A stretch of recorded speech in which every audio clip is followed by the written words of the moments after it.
पहला plane angle, दूसरा solid angle. Plane angle कैसा यूनिट? रेडियन। सॉलिड एंगल कैसा यूनिट? स्टेरेडियन। चलिए अभी थोड़ा सा जो बचा था वो लिख लें। Maximum value of plane angle 4 pi होता है।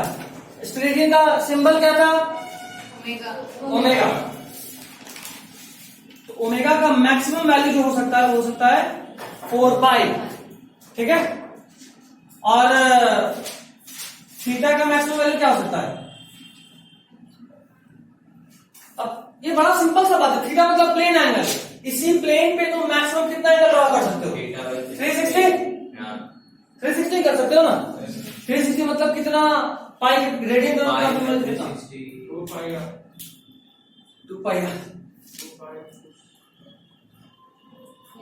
पाई मतलब होता है 180 डिग्री, तो 2 पाई 360, 2 पाई रेडियन, ठीक है।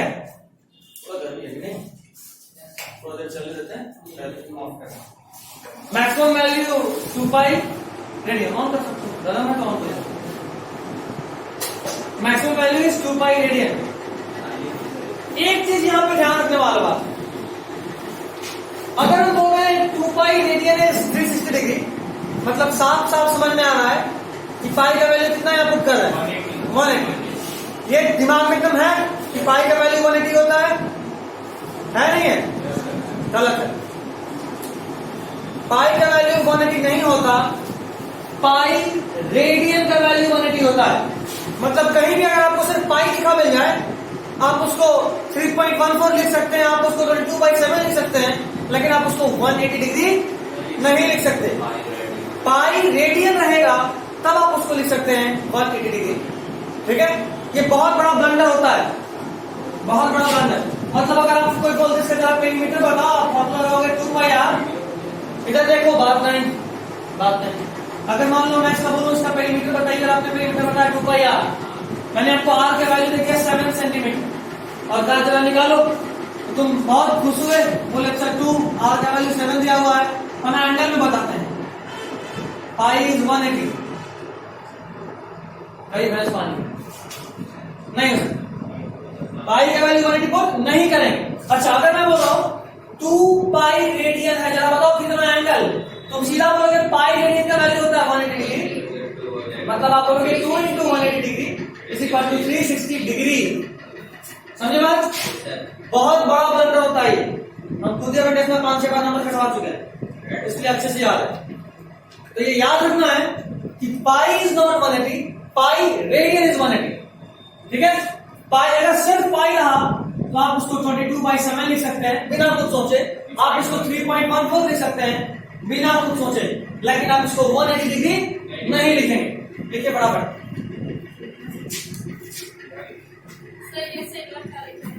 ये लास्ट में इसका नाम बताए थे, याद रहा?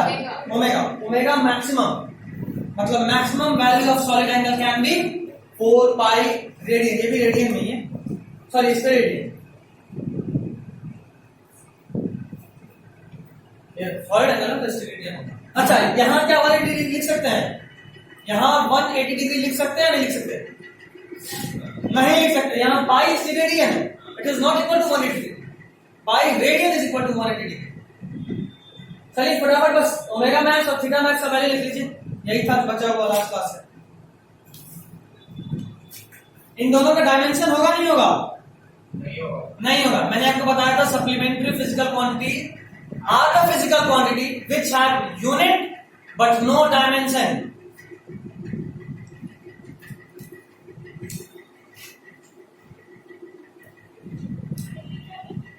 हो गया?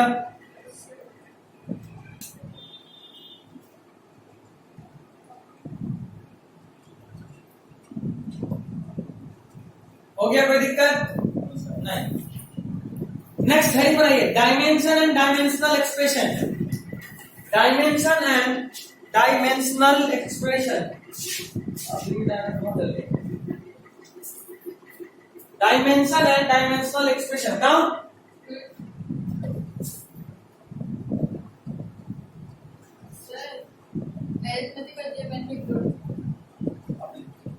अर्थमेटिक एंड ज्योमेट्रिक ग्रोथ बोली थी बायोलॉजी वाला।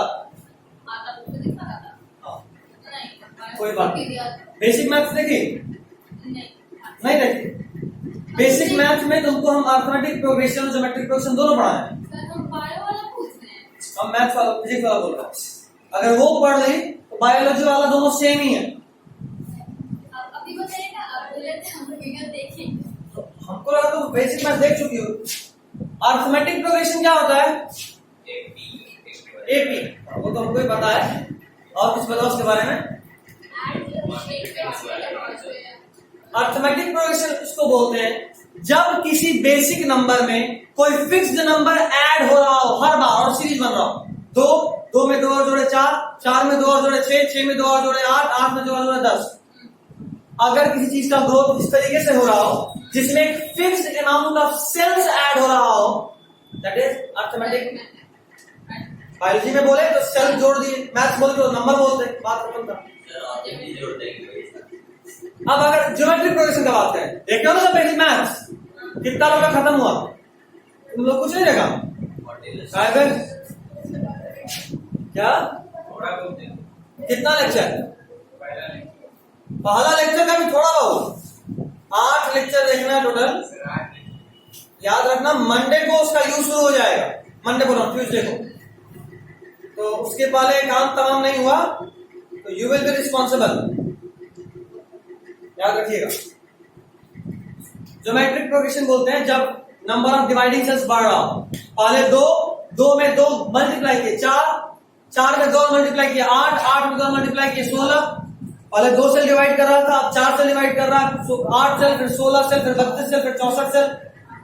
लगातार नंबर ऑफ सेल्स इंक्रीज कर रहा है। Geometric number of cells fixed है। अर्थमेटिक ग्रोथ एपी में सर सिर्फ ऐड और सब्ट्रैक्ट होता था और जीपी में डिवाइड मल्टीप्लाई एलिमेंट और भी कुछ होता है। क्या बता रहे थे? Dimension and dimensional expression. Dimension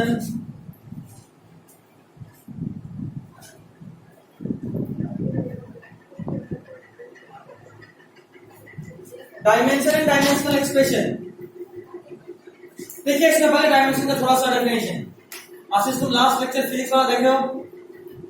कुछ नहीं देखा तो फिर अचानक ये हृदय परिवर्तन कैसे हो गया? क्या नल वेक्टर है? नल वेक्टर होता है ले इसी का मजाक मजाक क्या है जान लेना चाहिए। नल वेक्टर पता नहीं चालू घुस गए। Vector whose value is equal to 0, एक ऐसा वेक्टर जिसका वैल्यू 0 के बराबर हो उसको नल वेक्टर बोलते हैं। क्या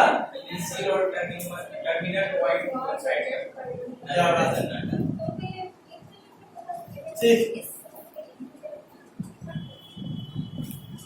एक बार पुराना लेक्चर देख लेना। हम पूरे साल में कैसे पढ़ाएंगे उसका रोड मैप बता दिए। कुछ ऑनलाइन होगा, कुछ वीडियो के फॉर्म में होगा, कुछ ऑफलाइन होगा, सब कुछ। कुछ एल का लेक्चर मिलेगा, कुछ मेरा ही लेक्चर मिलेगा, कुछ डाउट्स के लिए स्पेशल टाइम मिलेगा, सब कुछ लास्ट लेक्चर में बता दिया। सारा कुछ बताए थे, कितने समय में कितना खत्म करना होगा, कितने समय में कितना बचा होगा, सब कुछ एक बार देख लेना। क्योंकि हम ये नहीं चाहते कि बाद में कोई बोले कि सर हम आए थे ऑफलाइन करिए, 2-3 लेक्चर ऑनलाइन मिल रहा। इसीलिए हम पहला दिन आपको ये बात बता चुके कि आपको कितना लेक्चर क्या कैसे रोड मैप। आपको टाइम का लिमिट दिए। मेरे पढ़ाने में कोई दिक्कत नहीं है, हम चाहे तो सारा हम ऑफलाइन भी पढ़ा सकते हैं। बस अंतर इतना होगा कि फिर हमको थोड़ा तेज होना होगा। क्योंकि अगर हम स्लो हुए तो फिर 12th नंबर करेगा जो एक साथ बोर्ड भी डूबेगा और नीट मेंस भी डूबेगा। अभी थोड़ा तेज होंगे तो सिर्फ 11th डूबेगा। और अगर ऑनलाइन और ऑफलाइन दोनों मिक्स कर लिए, अच्छा अभी तेज होंगे तो सिर्फ 11th नहीं डूबेगा, साथ में नीट या जेईई भी डूबेगा क्योंकि इसमें 11th भी पूछता है। और अगर अभी हाइब्रिड टाइप का होगा, कुछ लाइव देख लिए, कुछ क्लास में कर लिए, तो सिलेबस तो जल्दी खत्म हो जाएगा, लेकिन सब कुछ डिटेल में होगा ना। 11th डूबेगा, 12th वाले के लिए हमारे पास पूरा टाइम होगा कि बोर्ड ना डूबे। और उसके बाद जेईई या नीट के लिए भी हम चूंकि 11th में मजबूत रहेगा, 12th भी ठीक रहेगा, तो कुछ नहीं डूबेगा। सारा रोड मैप हम लास्ट तक साफ साफ बोले हैं बिना किसी लाग लपेट के। तो मेक श्योर कि आप इस बात के लिए रेडी हैं। चलिए लिखिए थोड़ा डायमेंशन का definition. Dimension of a physical quantity, dimension of a physical quantity. अच्छा आपके क्लास के बारे में, टाइमिंग के बारे में एक बात कर लें। ट्यूसडे को, थर्सडे को आपका टाइमिंग जो 3:30 से होता है वही रहेगा। फिजिक्स मतलब आपका कब से लिए थे लास्ट क्लास में? फिजिक्स 3 बजे तक है, 3 बजे से, ठीक है 3 बजे वाला ठीक है, 3 से 4, 4 से 5, ये ठीक है। 1 मिनट, तो 2:30 बजे भी आ जाते, एकदम रेडी थे। 2:30 बजे रखे तो सब 3 बजे खा लेती होगी। एक आध दिन छुड़वाएंगे, टेंशन नहीं लो। आज तो नोट्स के चक्कर में लेट हो गया, तो एक आध दिन छुड़वाएंगे, क्योंकि मेरे पास टाइम नहीं है अभी हमको जल्दी जल्दी खत्म करना है, तो I can not waste my time. अभी हम दौड़ते दौड़ते जाते हैं, पीछे में इतना कोई तो पीछे है, ठीक है। फिर जब ऊपर आते हैं तो और पीछे, फिर एकदम सही है, एकदम लेट नहीं है। अच्छा, उसके बाद ये भी आए, खैर कोई नहीं। तो टाइमिंग का भी 1-2 वीक थोड़ा सा आगे पीछे हो सकता है। 1 वीक और मान के चलो, थर्सडे तो फिक्स है कि 3 बजे ही रखूंगा। ट्यूसडे को ज्ञानी में मेरा 3 बजे से क्लास होता है, आज जाके बोल दिया हूं, तो उसको या तो आप शाम में कीजिए या किसी और दिन शेड्यूल कीजिए, 3 बजे हम यहाँ क्लास आएंगे। क्या वापस बोलो, नीट का पेपर निकल गया मतलब रिजल्ट आ गया, एक महीना रिजल्ट, उसके बाद 1 महीना कॉलेज में मिनिमम, ऑफिस का दोबारा नहीं हो, देखो क्या होता है। पेपर आउट हुआ, अच्छा हाँ पेपर आउट हुआ, क्या 20 में हुआ था, पहले क्वेश्चन क्लियर कर, क्वेश्चन क्या है, तो किस समय मतलब टाइमिंग पढ़ाइए सर, आगे दिमाग है। ठीक, टाइमिंग आई गेस 2:30 हुआ। खैर जो भी हो, तो अभी 1 वीक आपका टाइम थोड़ा सा फ्लक्चुएट हो सकता है। सैटरडे में थोड़ा सा दिक्कत है, सैटरडे में 1-2:30 बजे वाला रहेगा, और जिसको अगर दिक्कत ज्यादा रहा तो हम संडे को शिफ्ट कर देंगे, सैटरडे को ऑफ करके संडे को क्लास शेड्यूल कर देंगे, 1.5-2 घंटे का संडे को ले लेंगे, ठीक है। मतलब अगर प्रॉब्लम हुआ तो नहीं प्रॉब्लम, वैसे अभी रुक जाओ, अभी कुछ भी बोलना हड़बड़ी है, पर 2:30 बजे अगर किसी को दिक्कत नहीं हुआ, हमको भी कोई दिक्कत नहीं, ठीक है।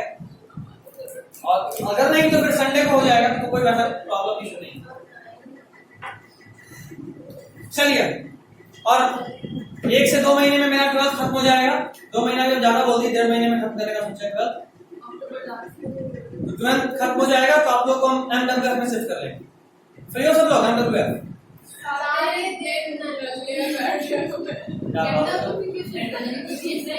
MWF में शिफ्ट करने से ये फायदा हो जाएगा कि तुम्हारा केमिस्ट्री जो है वो भी लगातार हो जाएगा। केमिस्ट्री कितने लोग करते हो?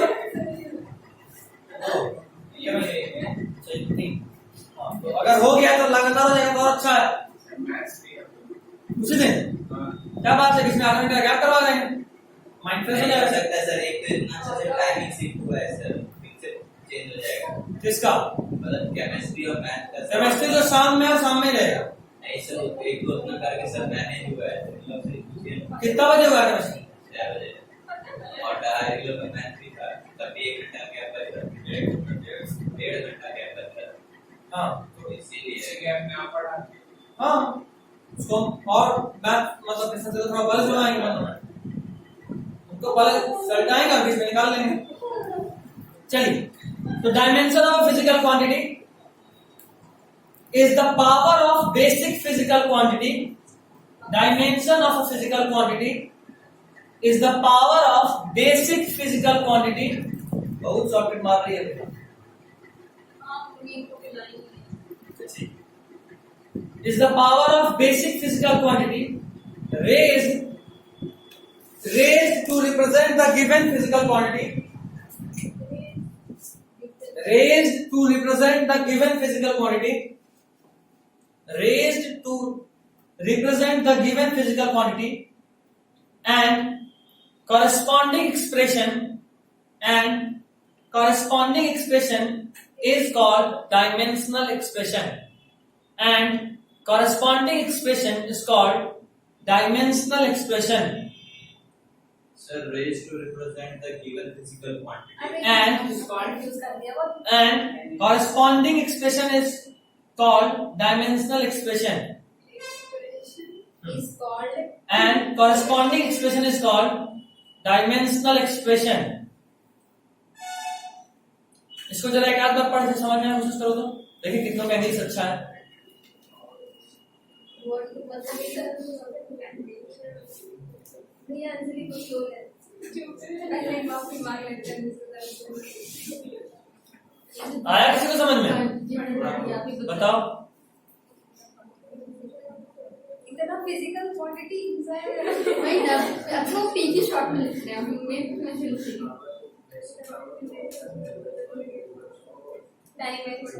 फिजिकल क्वांटिटी का पावर है यहाँ तक समझ में आया.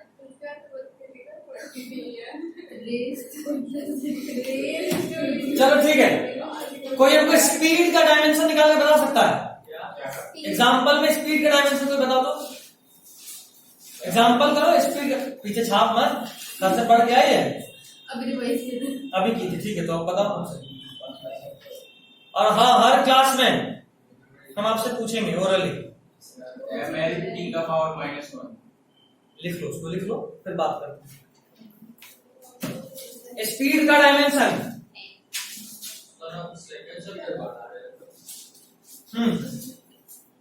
फर्स्ट चैप्टर को नहीं पढ़ना, जितना 4-5 लाइन पढ़ना है वो हम आपको बता देंगे. 5-6 लाइन मुश्किल से.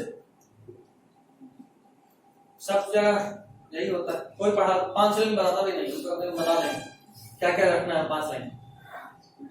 जैसे वीकेस्ट इंटरेक्शन, वीकेस्ट फोर्स कौन सा है, स्ट्रॉन्गेस्ट फोर्स कौन सा है, मैग्नेटिक फोर्स है, इलेक्ट्रिक फोर्स में से कौन स्ट्रॉन्गर है, ये सब. खैर स्पीड का डायमेंशन किसी का नहीं आया? आ गया. कितना? mLt-1 क्या बात है बच्चा. स्पीड का फॉर्मूला बताओ. Distance by time. Speed is equal to distance by time. Distance का यूनिट, टाइम का. इसका डायमेंशन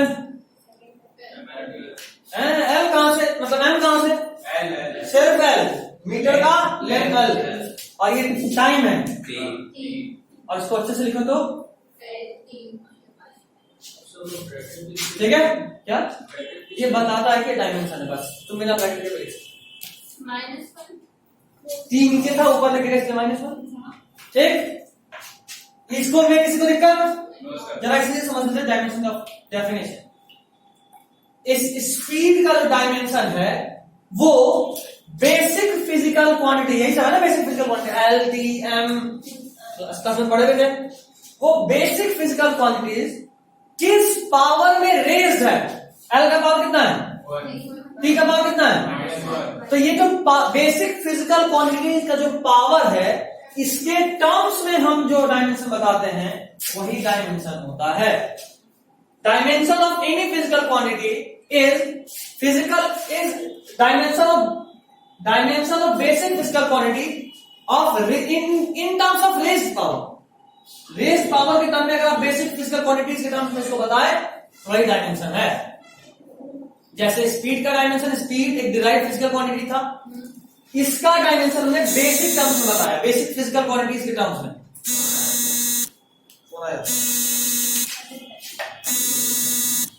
आने का था खैर उस पर भी हम है वैसे.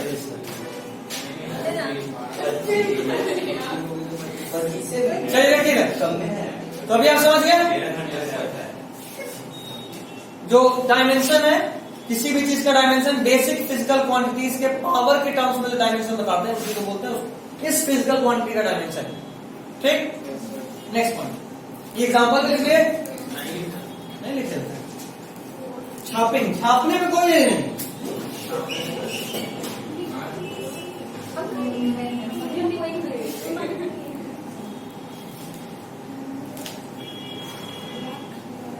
हो गया. अभी अगर हम आपसे पूछें, जो अक्सर पूछता है, पूछेगा आपसे इसी में कि जरा स्पीड के डायमेंशन में लेंथ का डायमेंशन कितना है. Dimension of length in speed, dimension of time in speed. अभी बता डायमेंशन वो पावर है बेसिक फिजिकल क्वांटिटी का. तो अगर मैं पूछ रहा हूं लेंथ का डायमेंशन कितना है? टाइम का डायमेंशन स्पीड में कितना है? समझ लो बात, ये बहुत पूछता है, बहुत पूछता है। लिखिए जो पावर है उसको डायमेंशन, हाँ, बेसिक फिजिकल क्वांटिटी का पावर, कुछ लिखे उसका पावर नहीं, बेसिक क्वांटिटी जो एल और टी, हाँ एम एल टी ही नहीं, 7 है टोटल। वही तो बोले एल और टी वहां पर अभी हाँ, नहीं बोले यहाँ पे एल और टी। तो लिखिए dimension of length and speed is equal to 1, dimension of length in speed, dimension of length in speed कितना? 1, and dimension of time in speed -1। कुछ नहीं, डायमेंशन और डायमेंशन में कोई डिफरेंस, दोनों सेम, बस वर्ड समझ नहीं आया sir. Dimension of length in speed, speed के फार्मूले में लेंथ का पावर कितना है? स्पीड के फार्मूले में टाइम का पावर कितना है? अच्छा, हम जो फार्मूला बोले कायदे से उसको डायमेंशन बोलना चाहिए। स्पीड के डायमेंशन में लेंथ का पावर कितना, स्पीड के डायमेंशन में टाइम का पावर कितना। ठीक, चलिए अभी आपको कुछ क्वेश्चंस दे रहे हैं, अभी आपको सॉल्व करना है। क्वेश्चन लिखिए, right the dimensional expression for, कुछ बेसिक फिजिकल क्वांटिटी आपको बता रहे हैं जिसका आपको डायमेंशन लिखना है। एंड आई गेस कि आप 9th में फिजिक्स थोड़ा तो पढ़ रही हैं कम से कम। एक्सेलरेशन का फार्मूला, स्पीड का फार्मूला, डिस्टेंस का फार्मूला, वर्क डन का फार्मूला, पावर का फार्मूला, कम से कम कुछ भी फार्मूला पता है। काइनेटिक एनर्जी का फार्मूला, पोटेंशियल एनर्जी का फार्मूला पता है ना? बस तो ठीक है। Right the dimensional expression for, dimensional expression लिखना है। पहला स्पीड, अभी आप लिख चुके हैं। दूसरा वेलोसिटी, तीसरा एक्सेलरेशन, चौथा फोर्स, फोर्स का फॉर्मूला पता है ना? चलो ठीक। फिफ्थ वर्क डन, बहुत बेसिक से लेकर जा रहा हूं। काइनेटिक एनर्जी, पोटेंशियल एनर्जी, मन मेरा नहीं पता और देते हैं। प्रेशर, पावर, काइनेटिक एनर्जी के बाद क्या है? पोटेंशियल एनर्जी, प्रेशर, पावर, 9 भाई 10 लाइन देते हैं। ये वाला 10th देखते हैं कौन करता है। यूनिवर्सल ग्रेविटेशनल कांस्टेंट, बड़ा फेमस क्वेश्चन है ये। कौन बोला? हाँ एक और याद आया। तुम वो 9th में सर बोलते थे याद। अरे हम जी का डायमेंशन का बात कर रहे हैं, ये बड़ा पूछता है। यूनिवर्सल ग्रेविटेशन कांस्टेंट क्या? जिसका पूछना है बोलो। बहुत गलत बात, अगर सारा फॉर्मूला भूल गए तो। स्पीड और वेलोसिटी का डिस्टेंस बाय टाइम होता है। नहीं हम बता ही दे रहे हैं। Change in velocity by time, formula बताने से नहीं, फार्मूला बता दो, डायमेंशन निकाल। आपसे देखते हैं कब भी गड़बड़ करोगे। सर पांच वेरिएशन में क्या लिखे हैं? Delta V by T, change in velocity by time, power, work done by time taken, और यूनिवर्सल ग्रेविटेशनल कांस्टेंट। F का फार्मूला होता है G m1 m2 by r square. अभी G का वैल्यू आप निकालिए।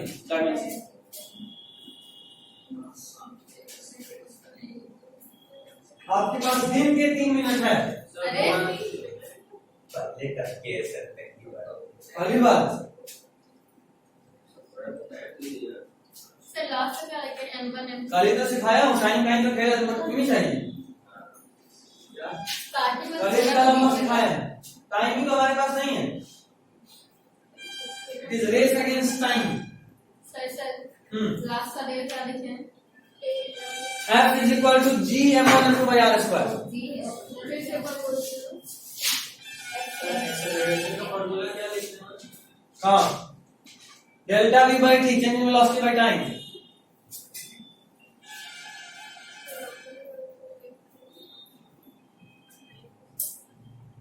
केमिस्ट्री का क्या हाल चाल है? कहाँ तक पहुंचा? अब तुमको पता है बीमार है, कहाँ तक पहुंचा? मतलब उसमें कहाँ हो तो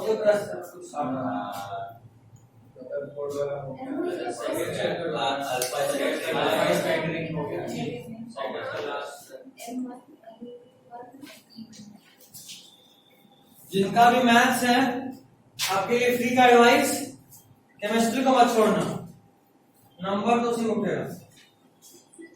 कंपटीशन का बात कर रहे हैं, सबसे अधिक केमिस्ट्री में उठेगा, फिर फिजिक्स में उठेगा और सबसे कम मैथ्स में उठेगा। स्पीड का सेट डी बाई टी है, तो वेलोसिटी का सेट एस बाई टी है, दोनों का सेम होता है। वो होगा कि नहीं हम नहीं जानते, फॉर्मूला से क्या वो बच्चे बोलो।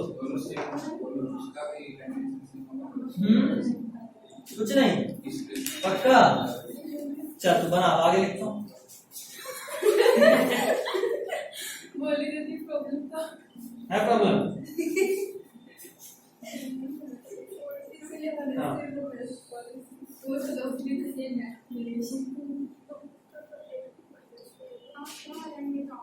हम यहाँ नहीं रहेंगे तो भी नहीं बनेगा, हमको पता है।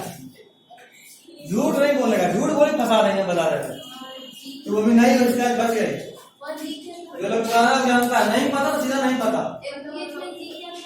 Small G 10 9.8 acceleration due to gravity. नहीं पता है तो बेसर होकर बनाना नहीं आता कोई डिस्प्लेसमेंट।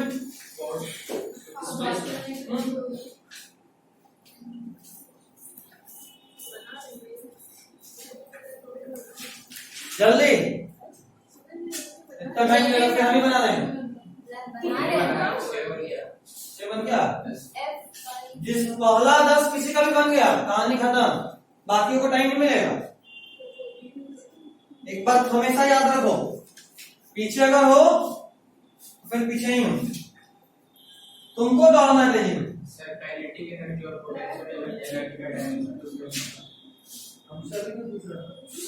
अभी तो बनाओ और ना बात करेंगे।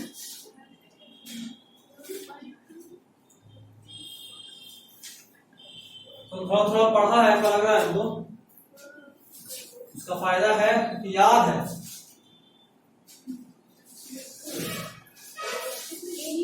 तुम्हें स्कूल में करता है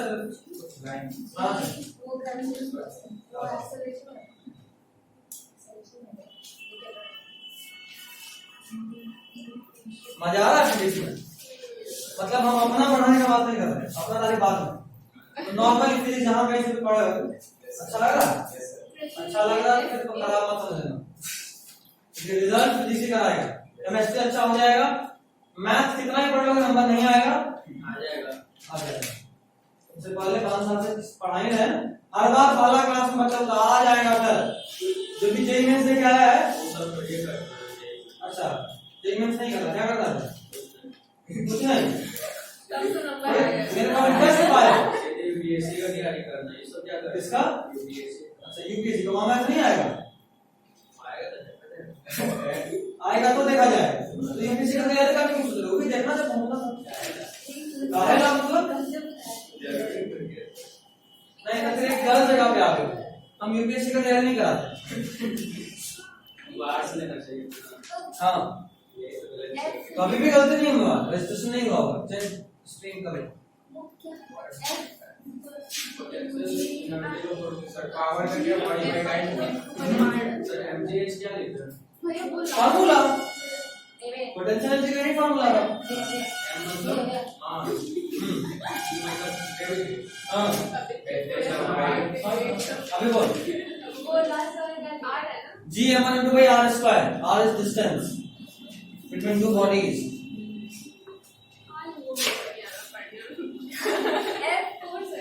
यही दिक्कत है, पहला कल ही समझा रहे थे ये चीज, अक्सर होता है जब तक समझ आ रहा है बहुत अच्छा समझ में, या चीजें खराब पढ़ा रहे हैं एक्स्ट्रा, लेकिन जब तो ये एक्स्ट्रा है और खराब पढ़ाते हैं, पता है ना? ये बेसिक है, एबीसीडी फिजिक्स का एबीसीडी है ये। आपको भी ये काम करना है, सही गुजरेगी। ये एक ऐसा चैप्टर है जो पूरे 2 साल के फिजिक्स के ट्रिक का बेस बनेगा। याद रखना मेरा ये बात, ये एक ऐसा चैप्टर है जो फिजिक्स में आपको अगले 2 साल तक ट्रिक का बेस बनेगा। आप बता ही दीजिए, नहीं हो रहा है।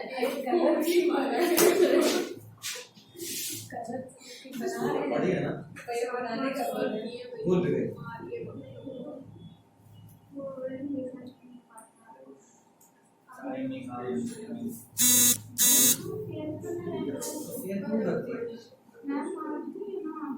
वहीं पे फिर लिखो, फिर कॉपी में सीधा, उससे कोई फर्क नहीं पड़ता। मैम राइटिंग के लिए तो नहीं बोलेंगे, बोलते हैं मेरा राइटिंग खराब है, डॉक्टर बनना है इसलिए उस राइटिंग खराब कर दी।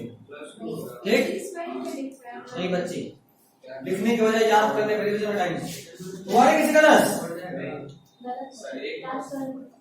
जो पावर बहुत होता है इतना गलत नहीं सही है, लेकिन नहीं फालतू में क्यों पेन बर्बाद कर रहे हैं, है ना। जिसका सर हाफ आ जाता है लिखना है हाफ मतलब 1/, नीचे में रूट में आ जाएगा।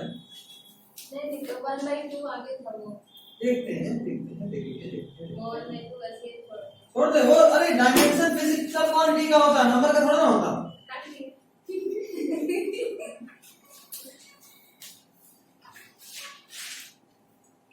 देखते हैं बनाए तो ये 10 हम देखते हैं। वाह चलो हो गया, तो मिलाना शुरू कर दो विदाउट वेस्टिंग टाइम। चलिए बोर्ड पे देखिएगा सब लोग। Speed, distance by time, distance का यूनिट m, टाइम का t, मतलब LT-1 सीधा लिख रहे हैं, m का l और t-1। सनाया दिक्कत मार्क्स कटा दे तो अपना फेस रीड करके हम बता देंगे, तुम्हारा नहीं आना, ऐसे तुमको बार बार बोलना पड़ेगा। Speed and velocity are same thing, इसका भी डायमेंशन सेम, मैंने तो निकालो फॉर्मूला तो सेम ही होता है। Next is acceleration, acceleration is change in velocity by time, change in velocity. पहले मेरा स्पीड 10 मीटर पर सेकंड था, अभी मेरा स्पीड 5 मीटर पर सेकंड है, चेंज कितने का हुआ? 5 का यूनिट मीटर पर सेकंड। पहले 10 मीटर पर सेकंड था, अभी 5 मीटर पर सेकंड है, चेंज हुआ 5 मीटर पर सेकंड का। मतलब वेलोसिटी का चेंज जो भी है वो भी तो वेलोसिटी ही है, मीटर पर सेकंड ही तो आ रहा है। तो मीटर पर सेकंड का तो हमको डायमेंशन पता नहीं है। शॉर्टकट चालू किए हैं, शॉर्टकट चालू किए हैं। वैसे आप एक बार आपको पहले दिखाते हैं अच्छे से। स्पीड इज मीटर पर सेकंड और टाइम पहले से तो 1 और सेकंड, तो दिक्कत बोर्ड पे देखो, स्पीड इज मीटर पर second and time is second. कोई दिक्कत आ रहा है कंप्लीट? अभी वो हम एक्सेलरेशन नहीं करेंगे, समझेंगे? तो कितना हो जाएगा देखो, m का l और t-2 है ना, नीचे में क्या होगा m/s का स्क्वायर मतलब l/t का स्क्वायर मतलब l/t-2। कोई दिक्कत? साजन बोर्ड में देखोगे ना तो बाद में समझ में नहीं आना। हाँ सर देख रहे अपना। अभी ये समझ गया, इसी को ट्रिक में कन्वर्ट कर रहा हूँ, अभी मतलब सुना है ट्रिक में कन्वर्ट कर रहा हूँ। एक्सेलरेशन का formula change in velocity by time, change in velocity हमको पता है LT-1 और टाइम का t क्या आ जाएगा?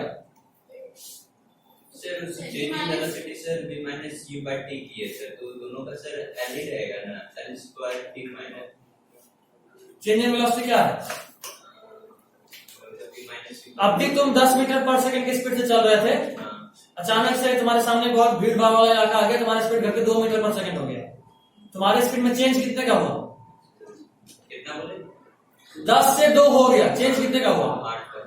8 मतलब क्या? 8 मीटर पर सेकंड।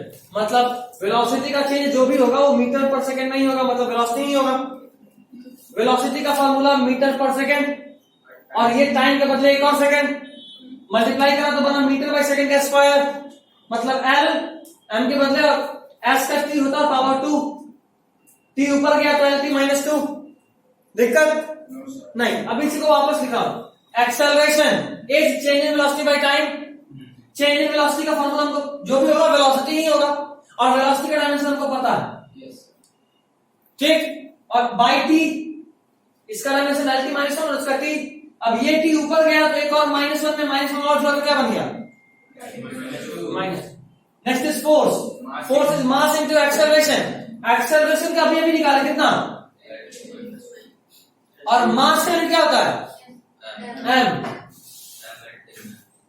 तो दिक्कत देखो, क्या शॉर्ट कर दिए। अभी तुम कैसे निकालते होगे, तुम ऐसे निकाले होगे, mass into acceleration, change in velocity by time. उसके बाद चेंज, इसको वापस ऐसे लिखोगे, change in velocity.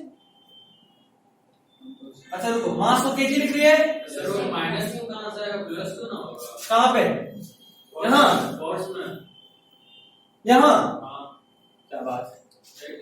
Force is mass into acceleration.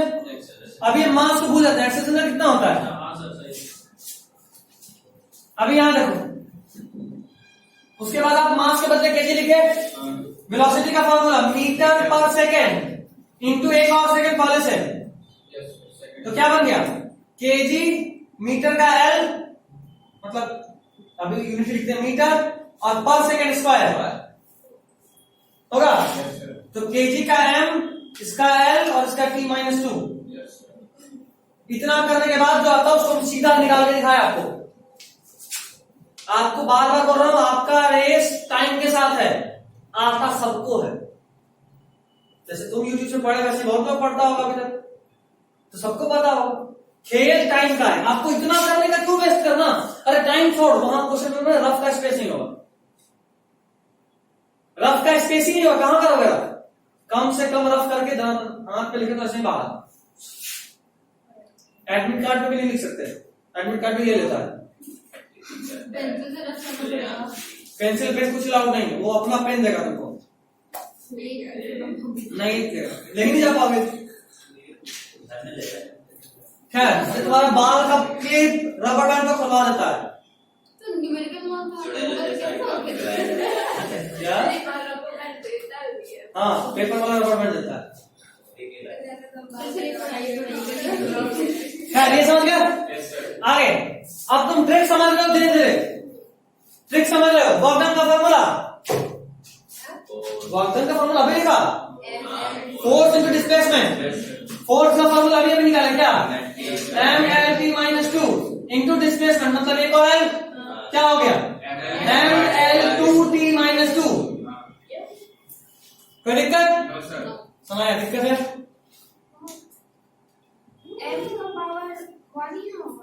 हाँ बिल्कुल। जहां कुछ नहीं लिखा मतलब वहां पावर 1 है, जहां कुछ नहीं लिखा मतलब वहां पावर 1 है। पावर 1 नहीं लिखते नॉर्मली, पावर 1 नॉर्मली नहीं लिखते, ठीक। लिखे तो गलत नहीं है, कोई नंबर नहीं काट सकता, किसी में औकात नहीं है, ठीक। Next, kinetic energy half M we square.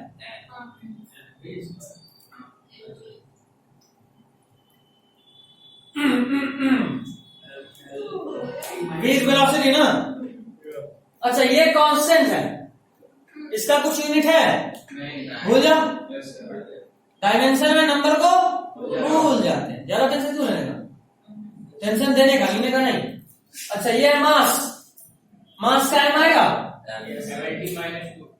और वेलोसिटी का स्क्वायर, वेलोसिटी का क्या है, एल टी माइनस 1। तो आपको उसका स्क्वायर करना, मतलब एल का स्क्वायर और टी का भी, यहाँ जो -1 इसका भी स्क्वायर करेंगे तो -2 होगा। समझे नहीं समझे, नहीं समझे तो फिर देखो, मास का m और वेलोसिटी का होता है एल टी माइनस 1, इसका स्क्वायर करो, है ना। बोर्ड देखो, बोर्ड देखो, सुना फिर नहीं समझेगी। Half M we square, half को भूल गए, मास का m, वेलोसिटी का सोचो, वेलोसिटी, वेलोसिटी का डायमेंशन होता है एल टी माइनस 1। अभी निकाले हमने, एल टी माइनस 1 पुट करा और इसका स्क्वायर है तो स्क्वायर कर दिया, देखो क्या आएगा, एम एल स्क्वायर टी का पावर -2 आएगा। कोई दिक्कत नहीं। एक बात ध्यान दो जरा, यहाँ पे एक बात एकदम दिमाग में बैठा लेना है, आप लोग 9th में भी पढ़ रहे हैं कि जितने जितना मेरे पास एनर्जी होगा हम उतना ही वर्क डन करेंगे ना। मतलब कई बार क्वेश्चन में 9th में आपसे पूछता था वर्क, जरा वर्क डन बताओ, और आप सीधा एनर्जी निकाल देते थे। जितना एनर्जी उतना ही वर्क डन, उस लॉजिक से कि मेरे पास जितना एनर्जी होगा हम उतना ही वर्क डन करेंगे। ये 11 में भी यूज करना, तो कहीं लिख सकते तो लिख लो। Work done is equal to energy, work done is equal to energy. कई बार आपसे क्वेश्चन में वर्क डन पूछेगा तो चुपचाप उसमें से एनर्जी निकाल देना। एनर्जी निकाल के याद वर्क डन ऑटोमेटिकली उतना ही होगा। ठीक है, और अच्छे से बोले तो बोलेंगे ना। ठीक है, वैसे अभी जो बोले उसमें थोड़ा सा एक्सेप्शन है। मतलब ये कि जितना एनर्जी है वो मेरा मैक्सिमम वर्क डन हो सकता है। हम कम काम की तो एनर्जी के बराबर नहीं होगा, लेकिन हाँ ये जरूर सही बात है, जितना एनर्जी खर्च करेंगे उतना ही वर्क डन होगा। ठीक है, जितना एनर्जी खर्च करेंगे उतना ही वर्क डन होगा। ज्यादा नहीं सोचना, डायमेंशन उस बात को प्रूफ कर रहा है। देखो वर्क डन का डायमेंशन कितना है, ml2t-2 काइनेटिक एनर्जी का डायमेंशन देखो सेम आया। एक और बात, अबे ये भी एनर्जी ये भी एनर्जी है, सेम ही आएगा। एनर्जी का डायमेंशन भी सेम ही आएगा। मतलब क्या आएगा, ml2t-2।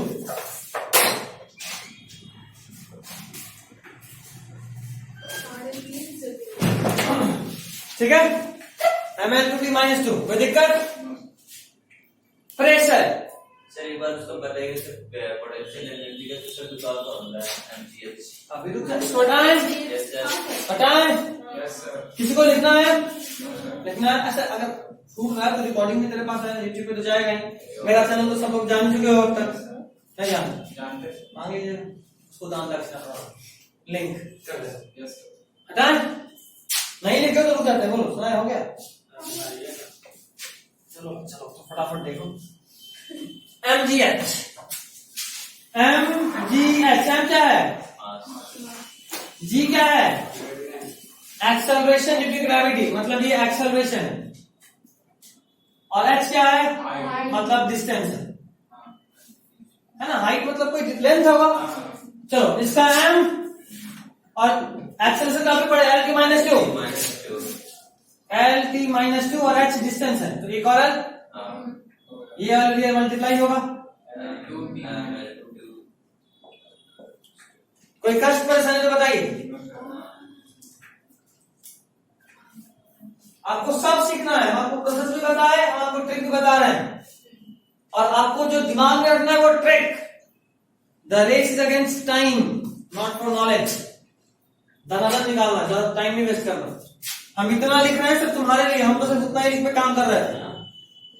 ठीक है ना सर, एक्सेलरेशन ना, हाँ, acceleration due to gravity, acceleration. चलो अभी अगला प्रेशर। अच्छा पहले लिख ली मैंने।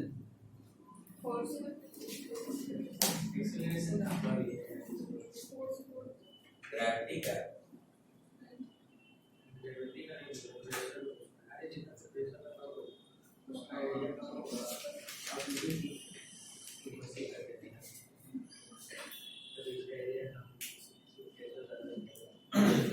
हटाऊं, यस सर। चलो आगे बढ़ रहा हूं। देखो नेक्स्ट इज प्रेशर। प्रेशर का formula force by area. Force का फॉर्मूला mlt-2, एरिया लेंथ का स्क्वायर l स्क्वायर। देखो ये प्लस है, ये भी प्लस है, एक से एक गया, क्या बचा, m l-1 t-2, l ऊपर जाएगा तो -1 होगा। कोई कष्ट, नो सर।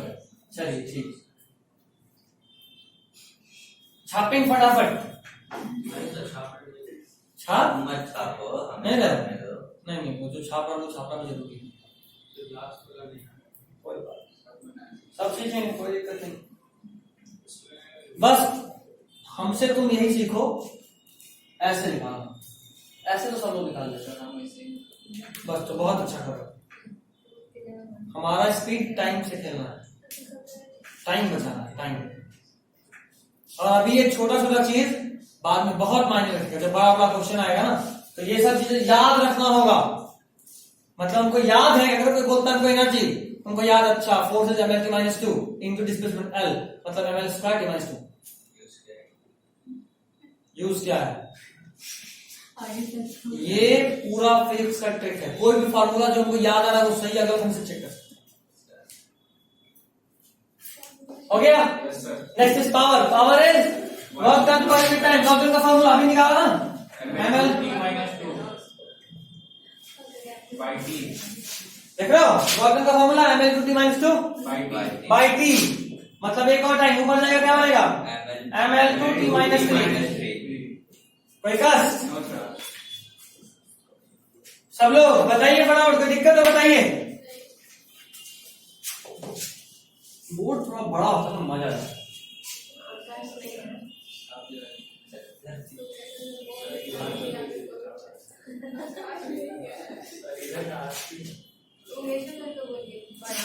This side. सही लग सकता है वो, नो डाउट लग सकता है। साइड में दिक्कत क्या है? तो फिर ये गेट खुलता है इधर, बेंच वहां तक लास्ट तक सटा हुआ, वो लास्ट तक यहाँ नहीं सट पाएगा। फिर बेंच इतना जगह छोड़ना पड़ेगा और 2 बेंच की जगह बर्बाद होगा। मम्मा चल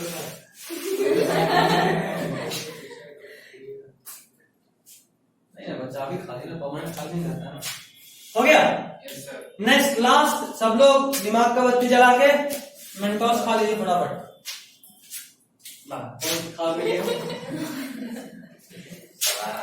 एफ का फॉर्मूला होता है G m1 m2 by R square. ये ग्रेविटेशन का फॉर्मूला था। एक बार जरा सा याद दिलाता हूँ। एक मास है ये, दूसरा मास है ये, इन दोनों के बीच का distance, centre to centre distance is are.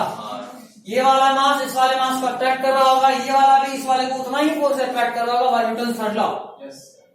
Newton third law क्या बोलता है? Every action is equal and opposite reaction. इससे भयानक ब्लंडर बच्चा लोग करता है, सिखाएंगे आगे जब वर्क करने पावर में मतलब लॉज ऑफ मोशन को पहुंचे हैं चौथा चैप्टर। ये समझ गए? ये जो फोर्स है दूसरे पे लगा रहा है उसका फॉर्मूला होता है ठीक। अभी मैंने आपसे इस जी का डायमेंशन पूछा है, तो जी का डायमेंशन निकालने के बाद तो जी को फॉर्मूला में कन्वर्ट करना होगा। जी इज इक्वल टू m1 नहीं sir, f r square by m1 m2। कोई कष्ट? No, sir. कोई कष्ट नहीं? Nice. फोर्स का dimension mlt minus 2, Into L square. ये l स्क्वायर। समझ में आ रहा? सुनाया? लेंथ है, लेंथ का स्क्वायर, मास इंटू मास। कोई दिक्कत? No, sir. चलिए ये 2 और ये 1 ऐड होगा, 3 होगा। ये m पॉजिटिव है, ये भी पॉजिटिव है। यार क्या बना? m minus 1 l3 t minus 2। कोई कष्ट तो बताइए, कौन सा वाला? ये तो फॉर्मूला था। हमको डायमेंशन किसका निकालना है? यूनिवर्सल ग्रेविटेशनल कांस्टेंट मतलब कैपिटल जी का। तो कैपिटल जी का फॉर्मूला निकाल लिए, आर की मल्टीप्लाई करें, m1 m2 नीचे आ गया।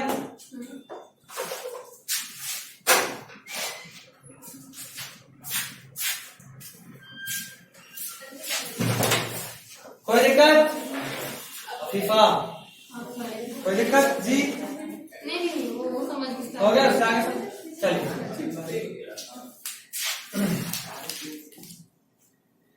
कुछ और होमवर्क देते हैं?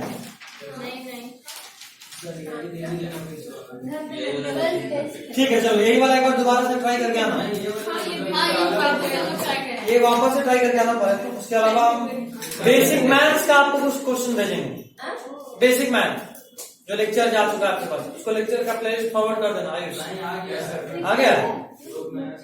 अच्छा ग्रुप में भेज देना, ठीक है। तो वहां से चैनल मिल ही जाएगा।